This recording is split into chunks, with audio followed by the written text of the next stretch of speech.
We are the poet, the pastor, and the pundit, opining each week on the intersections of faith and politics.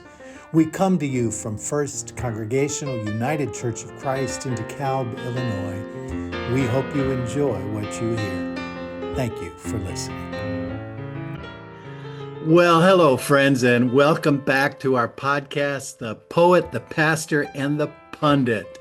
We are opining on the intersection of faith and politics, and we are Becky Parfit. Becky is our poet. I am John Dorhauer. I am the pastor, and you are Sharon Nicola, ostensibly the pundit. She's a pretty good pundit, I gotta tell you. We're still early in this, and folk are still getting to know us. So, Becky, I want you to pick a story from your childhood that tells us a little bit about your character. I hardly know where to start. I was one of five. Okay. I was the second of five kids. And I was the second of seven. Whoa. Your mom outdid her mom. Yeah. My mom was sort of, I think, surprised to find herself with that many children. Yeah. So I proceeded to be a problem. Here we go. I didn't mean to be a problem, but I wanted to have things the way I wanted to have them, and that was not altogether popular in my family. But let's see. Well, I wanted to do things my own way, and this was not popular all the time with my parents. And so one time they said no to me because I wanted something outrageous. I don't remember what it was. And I got into this mode, and I went out into the yard, and I got on the swing, and I started to go as hard as I could and as high as I could. And I wasn't thinking that maybe it wasn't safe, to do that. It turned out to be okay, lucky for me. But that told me, looking back on it, something about my obstinate character. And that's what I would choose as a story. Well, I've known you long enough not to be surprised that you would choose obstinacy as a way of characterizing who you are. Sharon? Yeah. I'm so sorry that you're asking that question because character, I don't know. I'm stumbling around. I think the one thing that I can say is growing up in a home that was troubled by alcoholism should still be considered abnormal. And a child takes from that abnormal understandings of what they are observing. And in my family, I would say that my character was distressed because while I was learning in church to honor my father and my mother, I did not see my mother and my father behaving in a respectable manner for one another. And it was always a tug of war. And as a kid, when you are looking out for your own best interests, your own survival, for instance, in my case, I knew if my dad was coming home drunk, I could side with my mother. But if my mother was being horrible, I could side with my dad if he was sober. And that's such a conflicting thing for a kid. A kid does not like themselves for being that way.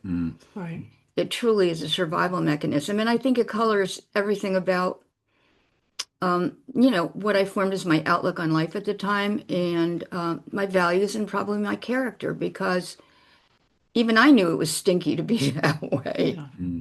So, not happy, but I grew out of it. Well, speaking of stinky and troublemaking and obstinacy, my 7-year-old granddaughter came up to me this week and said, "Tell me a story about when you were a little kid." Yeah. And without hesitating, this was the story I told, and it describes my character to a T. I was in kindergarten, 5 years old, and every morning we had nap time, and then shortly after nap time, we'd have snack time. And the teacher had set us down for our nap and was setting out the snacks. She put out a plate of Nilla wafers. I love those things. Yeah. And then for some reason, she had to leave the room and she said, everybody just stay where you are. I'll be back in a few minutes. Yeah, don't touch anything. Well, there's vanilla wafers there. Yes. I go over and I must have downed 6 or Oh, more gosh. when I hear her coming down the hallway. So I ran back and she opened the door just as I hadn't quite gotten to the mat. She says, John, please go lay down. I told you not to get up. And I said, okay, but can I have my snack first? And she says, okay. And I went over and grabbed more vanilla wafers before I lay down. So Nobody noticed. Yeah, right. yeah, my whole career as a student, this is true. When I was in college in the metaphysics class, the professor got tired of my shenanigans, literally took my desk and put it next to his in the front of the classroom. Yeah. I was in college at the time. So Oh, anyway, boy. that was my childhood. We keep revealing our Yeah, character. yeah. It's so nice for the pastor to tattle on himself. We really like that. Oh gosh. Well, more stories to come. In the meantime, we are opining the poet, the pastor, the pundit on the intersection of faith and politics.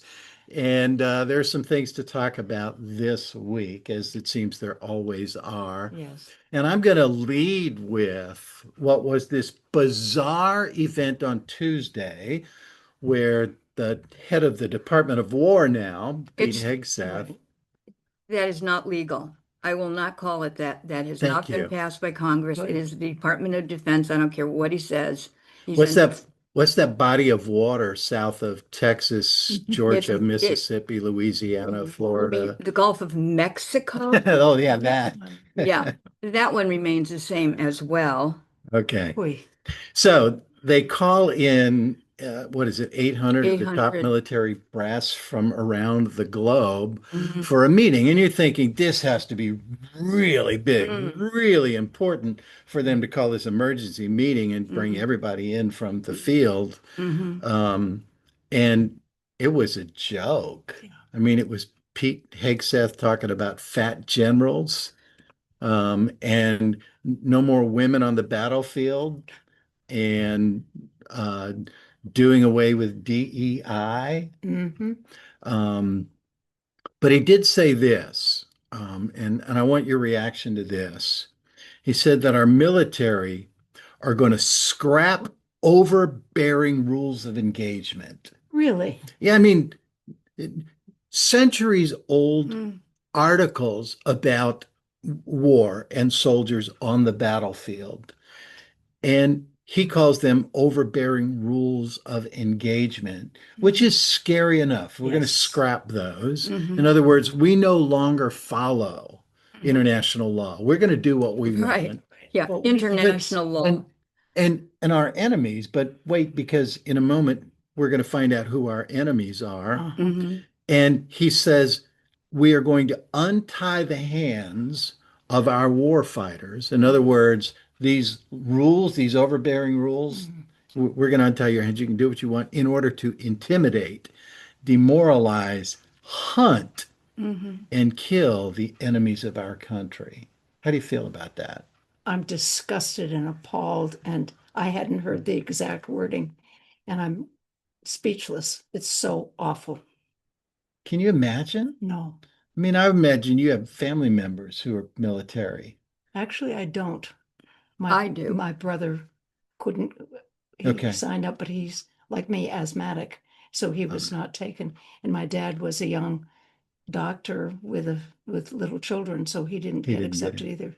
But you do. You do. Well, my son served in Afghanistan, and at the time they were talking about rescinding Don't Say Gay. And I remember thinking, if my son is out there on a battlefield and his peer is gay, I don't give a crap. You take care of my son will take care of you. Period. Yes, Period. exactly. Well, I have a father who died with military honors and a brother who was honorably discharged after he was discovered he had asthma. He was about to deploy on a nuclear submarine and they did a deeper, right. So to hear the head of the military, the US military, talking about we no longer have to follow rules of engagement. and that I'm deploying you to intimidate, demoralize, hunt, and kill the enemies of this country. And there's two things about that, in deep thought. Since Trump has given no evidence of any coherent policy on any matter whatsoever, I'm wondering, when he said this, does he already have a policy in place? Is there a handbook? Is there a manual? Are there directions in the way that we are to do these things? That's my first concern. I got another biggie. Because Okay. later on, he says, and Trump agrees, that we might use American cities as a training ground. We're getting to that next. Okay, Yeah. so I have a lot of problems with what. Yeah, so we set this up by saying that our military can now be deployed on the enemies of this country without any restrictions. Mhm. No ethical restrictions, no moral restrictions, no code of conduct.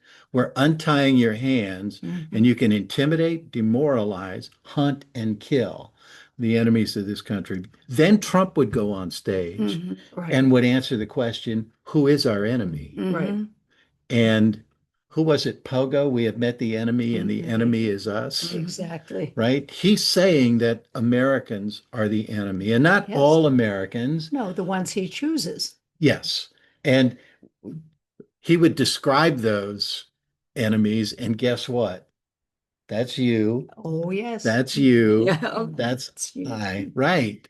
So, and I'm going to quote Trump directly here. Trump wants these forces to confront protesters, and he says to them, these folks, get out of that car and do whatever the hell you want. Yep. Exactly. There was that line, if they spit, we hit. And spitting is deplorable, but it shouldn't be met with a fully armed soldier. Right.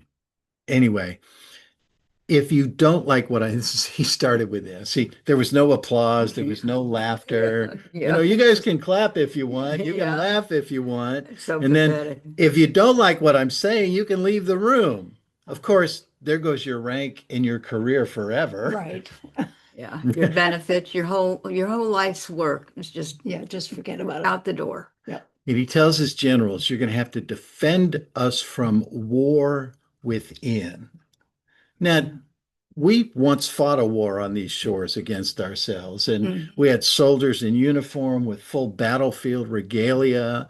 I mean, we're talking about, remember Steve Miller, the old hippies? Yes. We're talking about old hippies marching down the street. And he says to them, get out of the car and do to them whatever the hell you want. And that's a direct quote. That is a direct quote. And as you said a moment ago, our cities are to become the training grounds for our military. Right.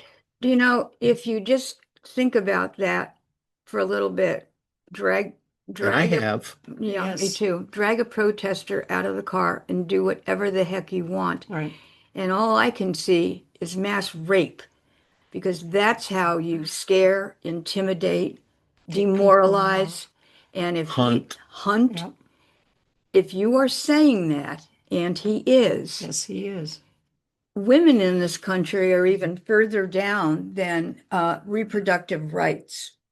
And I'm more than offended and Yes. appalled. And I'm even more eager and just pledged to, for instance, there's a No Kings march 2 weeks. protest on October 18th. Saturday. And you better believe I'll be there, and I know a lot of my friends are. And, I was never a hippie, but I am that age. And let me tell you, with my dying breath, I'll be there. You bet. Because I believe in democracy, and clearly they do not. And can you say when and where a person is to go? Well, I'm sure that these No Kings protests will be held nationwide. Probably all over the world. Yes. Probably all over the world. In DeKalb, it's at Hopkins Park from noon to 1. Okay. And it's usually a really good turnout, and it's been getting larger and stronger every time we get together, because the abuses are more profound every day, every week, every month. That I've been in marches with you. I don't know if we've marched together yet or not. Well, the I last time. I think we Mhm. have. I think, Mhm. and here in the streets of DeKalb, describe this. These are people, our friends, gathered on a street corner. Mhm. Cars will come by and honk, Toot toot. and we'll Peace yay. sign. We'll hold up our signs. Yep. We'll chant a few times. Somebody might get a bullhorn and do a little speech, and people will cheer. Right. Have you observed any behavior that would lead you to believe we need to deploy our military to intimidate, demoralize, hunt, and kill, to get out of their car and do whatever the hell they want? That's what it is. Have you seen anything that leads you to believe that the people of this town are endangered by the folk who gather with you on that street corner? It's a terrible joke. It's so untrue and so wrong. How can we be allowing this to happen? We have a small group in DeKalb. It's part of Indivisible Illinois, but our Mhm. group is called React. And at the last gathering, we did an after action report and decided we needed to have staff with vests to indicate they were willing to help anyone that needed help. First aid if someone was Right. overcome, water if it got too hot and people were suffering. None of those things indicate to me that it's a bunch of rabble-rousers out there to make a mess of the world. Right. And the biggest concern we had were some on the opposite side, and so taking the opposition, were swearing at people. And we thought that was rude and unkind. And you said something. And we Somebody said did. we just talked about toning it down, Yeah, toning it down, exactly. not revving it up, not embroiling people in conflict, trying to learn how to listen to one another, Right. even in a big gathering like that. But do you think that means anything to you know who in the White House? Well, it has to mean something to us and Yes. those of us who need to get together and stand together and protest for our own rights. Absolutely. Let's talk about somebody to whom this does mean something. And it is my one ray of hope for this week.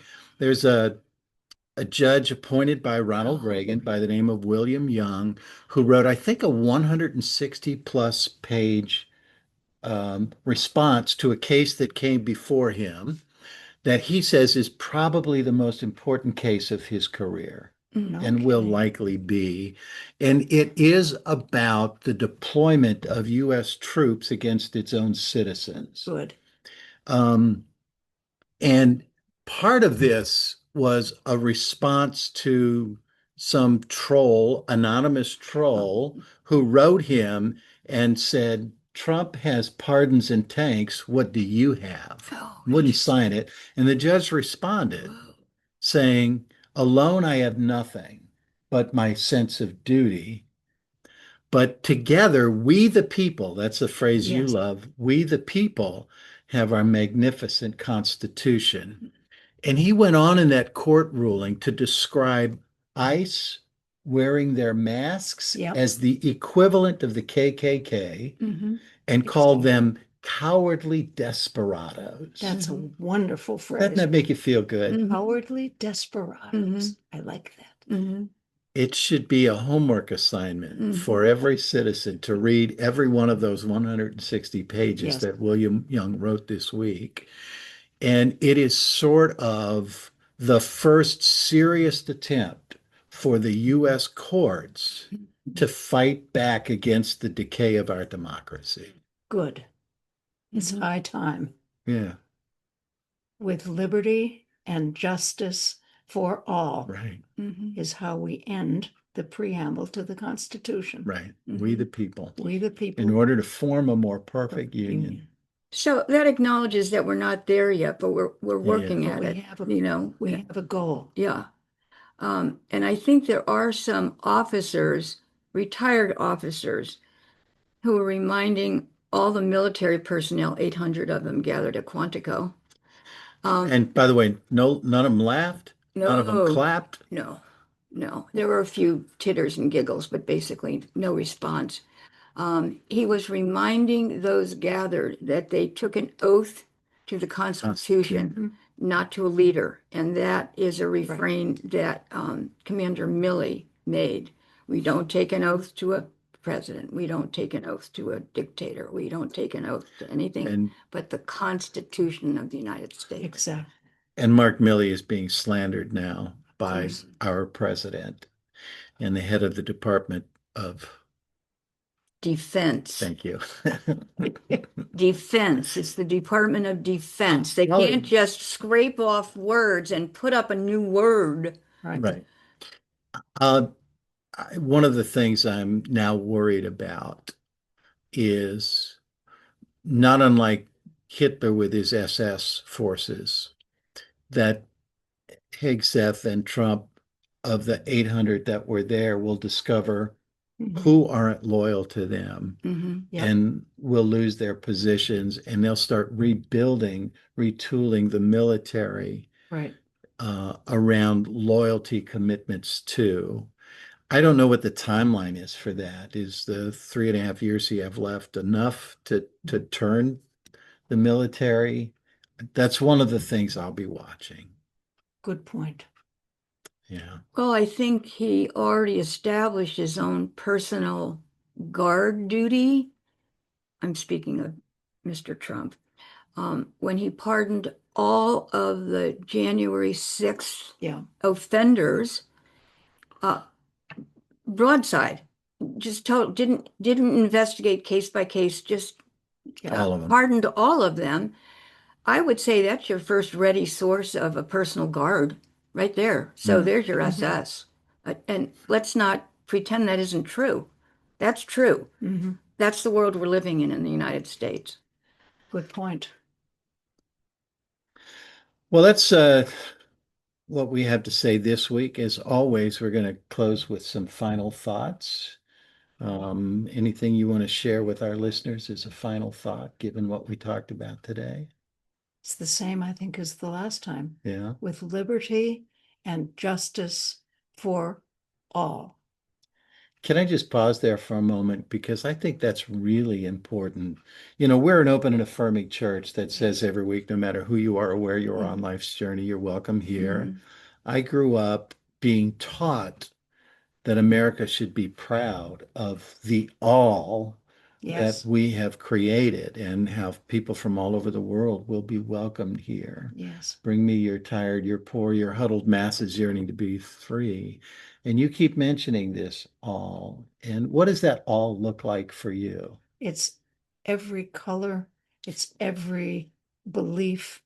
It's every personal style. It's everybody. We don't discriminate when we say liberty and justice. We say liberty and justice for all. Thank you for that. It's a human thing, not a political thing. And you're... Well, speaking for myself, my dad emigrated here at 18 from Germany, just ahead of the Nazi takeover. And we were brought up to be very appreciative of the freedoms that we had. So I always thank my dad for that. But you talk about hope, and sometimes when I'm thinking about the current state of affairs, I feel very hopeless. Yes. And I'm, depressed and anxious and all that stuff. But I do have to remind myself that when I think of we the people, and I stand as just one of us, that there is solidarity in things like the marches or the rebuttals to Trump, or in any way that we stand up for our values and for one another, that solidarity will prevail. Good. Beautiful. And we have to see your shirt. Oh, today's shirt. They won't stop with Roe. Oh my gosh. They haven't. They haven't. They're using the Supreme Court that their money has created to roll back human rights that people fought decades for. So the Oberfeld case, where marriage equality was determined, is under threat. Reproductive rights, birth control, all of that. my final word is we're in this together. We Yes. need each other. Mm. We are going to get through this Yes. Thank you for that. together. Yes. I want to thank you for listening. We are the poet, the pastor, and the pundit opining on the intersection of faith and politics. And we'll be back again next week. Thank you. That was our podcast this week. Be sure to tune in next week for another edition of the poet, the pastor, and the pundit, opining on the intersections of faith and politics. Thank you for listening.